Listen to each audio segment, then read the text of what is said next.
Hi everyone, welcome back to the video. English बोलना सीखना है हर इंसान को, और हर इंसान बहुत आसानी से भी सीखना चाहता है। लेकिन बहुत बड़ी दिक्कत ये है, जो मैंने भी फेस की थी, बहुत आसानी से सिखाने वाले लोग हमें मिलते नहीं।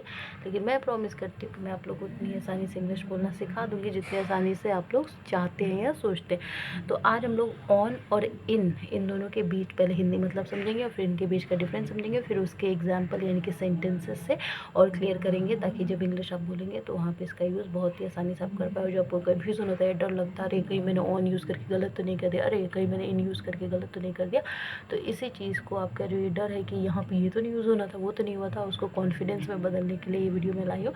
बहुत आसानी से आपको समझा दूँगी। देखिए, ऑन का हिंदी होता है पर, और इन का हिंदी होता है मे। तो जहाँ पे भी पर यूज़ करना हो आपके सेंटेंस में हिंदी में, वहाँ पे ऑन का इस्तेमाल करेगा, और जहाँ पे मे करना हो वहाँ पे इन का। पहले ऑन के एग्जांपल से समझते हैं। The cat sat on the mat. जो बिल्ली है वो चटाई पर बैठी है, चटाई पर बैठी है। The books is on the table. किताबें टेबल पर हैं, पर पे ध्यान दीजिए, ठीक है। The keys are on the counter. चाबियाँ काउंटर पर हैं। A picture hangs on the wall. जो एक तस्वीर है वो दीवार पर लटकती है। He left his phone on the bed. उसने अपना फ़ोन बेड पर छोड़ दिया। The plate is on the shelf. जो प्लेट है वो शेल्फ के ऊपर रखी हुई है। Her hat is on her head. उसकी जो टोपी है वो उसके सर पर ही है। The paper lies on the floor. जो पेपर है वो ज़मीन पर रखा हुआ है। आई होप कि अब समझ आ गया होगा कि जिस भी हिंदी के सेंटेंसेस में पर का यूज़ होगा वहाँ पे आप लोग ऑन लगाएंगे। अब इन का हिंदी होता है मे। तो जहाँ पे मे आएगा आपके सेंटेंसेस में, वहाँ पे इन लगाएंगे। एग्जाम्पल की मदद से समझते हैं। She was born in May. वो उसका जन्म मई में हुआ, तो born in May. We live in town. हम टाउन में रहते हैं, टाउन में रहते हैं, में लगेगा तो in. He is sitting in the car. वह कार में बैठा है। They are swimming in the river. वे लोग नदी में तैर रहे हैं। There is milk in the glass. Glass में दूध है।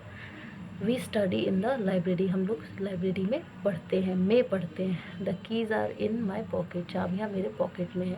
Believe in yourself. खुद में भरोसा करो, आप लोग इंग्लिश बोलना सीख जाओगे, और जो भी काम चाहते हो वो सीख जाओगे। तो आई होप कि आपको अब ऑन और इन का बहुत अच्छे से डिफरेंस समझ में आ जाएगा। और इसके अलावा इंग्लिश बोलना सीखना है तो ये जो सामने आपके ऑन और इन का सेंटेंस है, इसको 5-5 बार, दोनों को 5-5 बार प्रैक्टिस करना है। मुश्किल से 5 मिनट लगेंगे, इससे ज़्यादा लगेगा नहीं। एक बार मैं बता देती हूँ, उसी तरीके से सेम प्रैक्टिस करेगा। First, the cat sat on the mat. The cat sat on the mat, इस तरीके से 5 बार। The books is on the table. The books is on the table.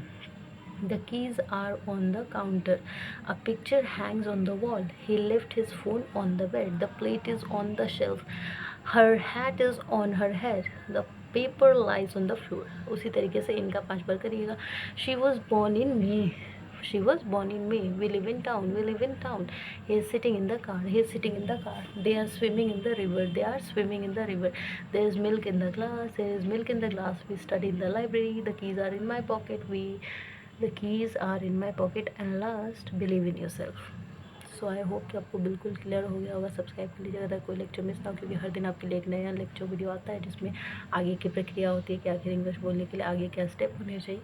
तो वो मिस ना हो इसके लिए, और सब्सक्राइब करिएगा। और हर एक इंसान जिसको आप जानते हैं, आपका दोस्त हो सकता है, बड़ा हो सकता है, छोटा हो सकता है, जो इंग्लिश बोलना सीखना चाहता है, किसी कारण से सीखना चाहता होगा, उसको शेयर करिएगा। बिल्कुल सेल्फिश मत बनिएगा, क्योंकि बहुत मेहनत लगता है। पहले कंटेंट ढूंढो, फिर कंटेंट बनाओ, तब जाके वीडियो बनाओ, तब आप लोगों तक पहुँचती है।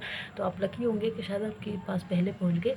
तो दूसरे को अनलकी नहीं बना के लकी बनाइए, और उसकी खुशी का ज़रिया आप बनिए, क्योंकि उसके पास अगर पहले पहुंच जाएगा तो कहीं ना कहीं अगर वो सीखेगा तो आपको दिल से दुआ ही देगा कि हाँ, उस इंसान ने मुझे थैंक गॉड वो वीडियो सही टाइम पे पहुंचा दी थी। तो वो दुआ आपको ही लगेगी।